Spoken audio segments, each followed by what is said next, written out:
At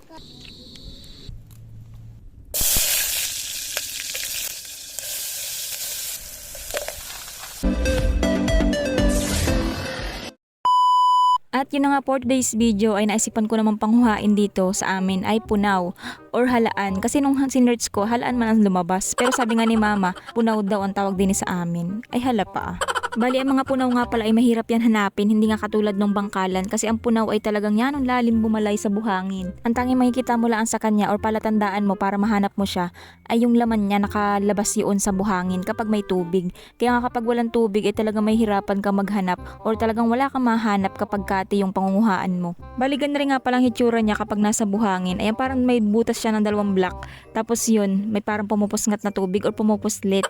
Yan din ang palatandaan namin minsan, kaya kahit hindi namin makita yung laman baga niya, tinitingnan lang namin kapag may pumupuslit na tubig. Yun, may laman yun. Pwede rin naman siguro itong makita mas madali kung kakalay-kayin baga siya, kakahagin baga yung buhangin para madaling mahanap. Kaya lang dito kasi sa amin medyo matigas ang buhangin dito, kaya kahit kalkalin mo yan or yung kayurin baga ay hindi yung makikita kasi medyo malalim talaga yung pagkabaon niya sa buhangin. Pero kahit naman siguro malalim ang pagkabalay niya sa buhangin, kung malambot naman ang buhangin ay kaya yung kalay-kayin. Pero din kasi sa amin na yan, ang tigas ng buhangin. Kung mapapansin nyo nga, napakatagal ko bago nakuha yung isang punaw kasi nga napakatagal kong kinulikot ang buhangin. Alam niyo, sa totoo lang, ngayon lang ako nakapag-try na manguha nitong punaw kasi nga dati ang pinapanguha ko lang naman lagi ay bangkalan, tsaka litog, tsaka yung mga ibang mga shell. Pero yung ganitong punaw ay ngayon ko lang nasubukan. Kasi nga nung minsan ako yung nangunguha ng bangkalan, sabi sa akin ni mama, bakit hindi ko masubukan manguha ng punaw? Marami din man din punaw dyan. At yun nga, tinanong ko kay mama kung paano baga nakikita yun sa buhangin. At nung pinanood ko nga si mama kung paano siya manguha, parang ako napapanganga na lang, paano niya nakita yun? Yan, ang hirap naman hanapin. Tapos hanggang sa, ayun, parang nakasanayan ko na rin. At ayun nga, nakakatuwa kasi parang yung parang na-challenge ka. Yung patalasan ng mata. Kaya nga lang talaga, kailangan mo ikamod mo daw maigi ang iyong pagmumukha doon sa buhangin para baga makita mo. Nga pala, bali ilang araw nga pala ako nanguha ng punaw, mapagabi, mapaaraw kasi nga ay andalang ng akin nakukuha. Sa isang araw ay siguro mga 5 piraso lang or kaya 10, ganyan. Tapos bigla ko nga pala naalala yung mga nag-comment sa akin noon dati, yung ako'y nangunguha ng bangkalan, na ang sabi nila ay mas madali daw panguhain ng bangkalan kapag gabi at nakislap daw yun kapag gabi. Ano yun, gold? Hindi, yun na nga, kaya naman i-testingan ko nga, pero hindi naman sa pangunguha ng bangkalan kundi sa pangunguha ng punaw. Tapos ayan nga, napagtanto ko na parang mas madali nga manguha ng punaw kapag gabi kasi nga ang ano daw? Sige, mamaya na lang. So yun na nga, kapag gabi kasi kung saan nakatingin yung mata mo ay di nandun lang yung liwanag, kumbaga ay nakapokus baga. Uy, sana all focus. Nga pala, sa pangunguha nga rin pala nitong punaw, dapat ay kalmado ang tubig. Yun bagang mahina lang ang hangin or yung hindi makiraw. Kasi nga kapag makiraw ay naku, napakahirap hanapin nun. At saka lalo na kapag may dumaang pangbangka. Yun pa ang problema dito. Kapag may dumaang bangka ay talaga namang nalabo yung tubig. Tapos ayan nga, nakakita na rin ako ng bangkalan dito at hinihintay ko ang kumislap ay hindi man nakislap. Parang wala namang pinagkaiba kung mangunguha ka ng bangkalan ay sa umaga or sa gabi. Parang pareho lang naman. Pero sa pagngunguha nga na ring punaw, yun, mas mainam na manguha ay paggabi. Kaso ang problema mo lang talaga kapag mangunguha ka nito kapag gabi, ayan, ang daming niknik. Tapos ayan nga, nakakita rin ako ng gamya dito. Wala lang, share ko lang. Parang bigla ko lang na-miss ang pangingilaw. Sa ngayon kasi hindi pa ako makapangilaw kasi nga maliit pa ang hibas sa gabi. At saka yung tipong kay hibas lang, ayan, tataib na ulit agad. Saka maliit lang din ang hibas. Hindi pa kasi panahon talaga ngayon ng pangilawin. Kasi ang alam ko talaga sa panahon ng pangingilaw ay March at saka April. Ngayong February, siguro mga kalagatian ng February. Ayan, nagmagaling. Hindi, pero sa totoo lang talaga yon kasi nga mga ganong buwan kami lagi nangingilaw at lagi kami nasa dagat. Hindi ko nga lang alam kung anong saktong araw kasi hindi man ako nagatingin sa kalendaryo. Kumbaga ay naranasan ko lang kasi. Ang ganda sanang mangilaw ng hipon sa gabi. Soon siguro kapag nagkahibas na. Nalala ko kasi nung dati nangingilaw kami, hindi naman namin pinapansin, pero yung daming hipon talaga doon sa, lalo sa buhanginan, mga nagbalay baga sila. Yung nakakatuwa kasi sa hipon, kapag yung natapatan siya ng flashlight, nagkukulay-pula yung niya, yung mata.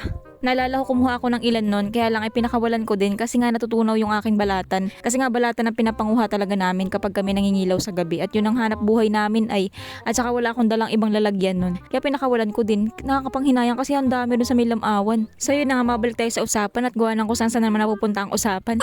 Bali, kung papansin nyo nga yung mga video ko na ginawa ngayon, merong gabi, umaga, gabi, baka magtaka kasi yung iba kasi nga ay ito pong panguha ko ng punaw ay talagang ilang araw ko yung pinanguha, umaga at gabi. Wala lang, pinaalala ko lang at baka naligaw na kayo. Baka sabihin nyo, parang ba't hindi naman para magkakadugtong yung video, magkakaiba. So bali ito na nga pala yung mga nakuha kong punaw. Hindi ko nga lang alam kung ilang araw ko baga pinanguha. Tapos ayan nga ako'y napatingin din sa kangkungan ni mamang kalbo na at kakalbuhin ko palalo.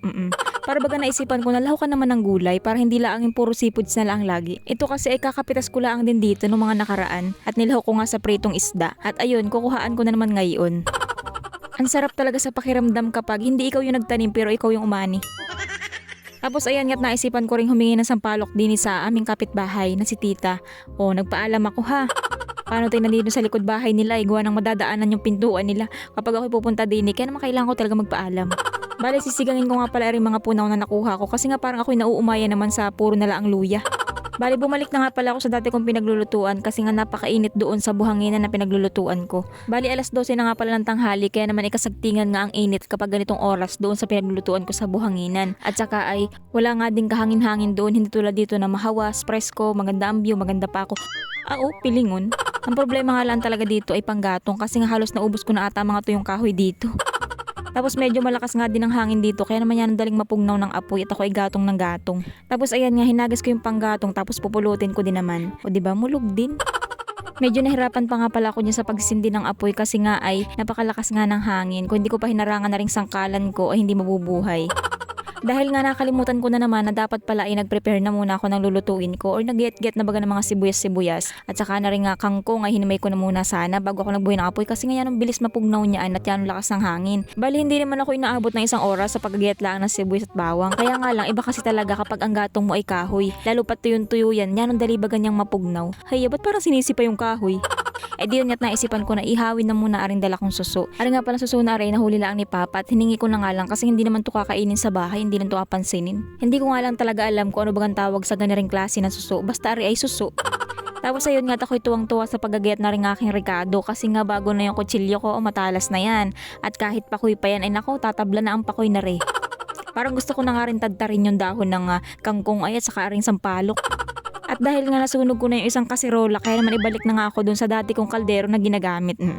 Sinunog ko lang talaga yung kasi nga ako'y tuwang-tuwa at yanong kinis ay gandang paitimin. Tapos nung makita nga ni mama ayos baga, sunog na sunog Sabi ko kaya pang paputiin yan. Isa lang naman yan, dami-dami mo diyang kaserola. Mas maganda nga pala itong gamitin, itong ginagamit ko ngayon kasi nga ito'y makapal at saka ay may tangkay din, hindi ako mahihirapan. At gawa nung mga nakaraan nga ay nung ginamit ko yung isang kaserola ay talaga naman pati yung panyo ko ay naging basahan na ay. Gawa ng walang tangkay, hindi mahawakan at mainit. Tapos habang nagaluto nga pala ako dyan, parang ako'y napapangiti, hindi naman sa pagiging baliw, Kasi nakita ko yung binibidyo ko, pinapanood ko habang ako ay habang ako'y nagaluto. Nakatuwa kasi yan lino ng camera, o diba, nasa mood yung camera ko ngayon. Love na love ko kasi talagang kumuha ng video saka picture. Hindi naman halata sa gallery ko. Gawa ng picture ko pala ang ay 5,000 plus na. O diba? Bali kapag bumibili nga ako ng cellphone ang una kong tinitingnan talaga ay kung malinaw ba ang camera at saka yung space niya. Wala akong pakialam doon sa mga ibang laman noon. Basta yun ang importante sa akin. So yun, matapos nga ako magluto ay nagkabit na nga pala ako na ring duyan at namimiss ko magduyan dito. Ang kagandahan nga din sa pwesto ko ay kahit anong oras ay hindi baga masyadong mainit kasi nga presko din ang hangin. Yan ang ganda bagang matulog. Kaso nga lang ay parang pagkagising mo ay biglang may mabulaga sa iyo ay dumali na naman sa pagkapanlawin.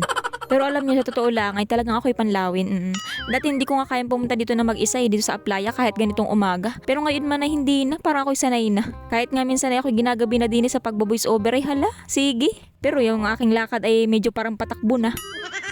So yun na nga, mabalik tayo sa usapan at luto na nga pala yung aking sinigang na punaw. At ngayon ko nga lang pala na pag-alaman, kasi ngayon lang naman ako nakapagluto nito, na ang punaw pala ay kahit yan laki niyan, aliit lang pala ng laman. Hindi katulad nga ng bangkalan.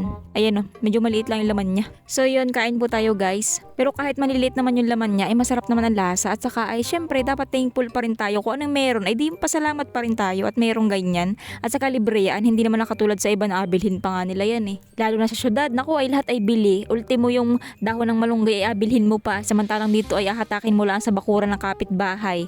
Kaya naman yung ibang taga-syudad ay talagang gusto ay panirahan ay sa probinsya kasi nga payapa, tahimik, ganyan. Simple lang ang pamumuhay. Pero yung mga iba na mga taga-probinsya ay gustong-gusto naman ilagi na niya sa syudad. Ay awan sa inyo, basta ako'y nandini sa may hibasanan.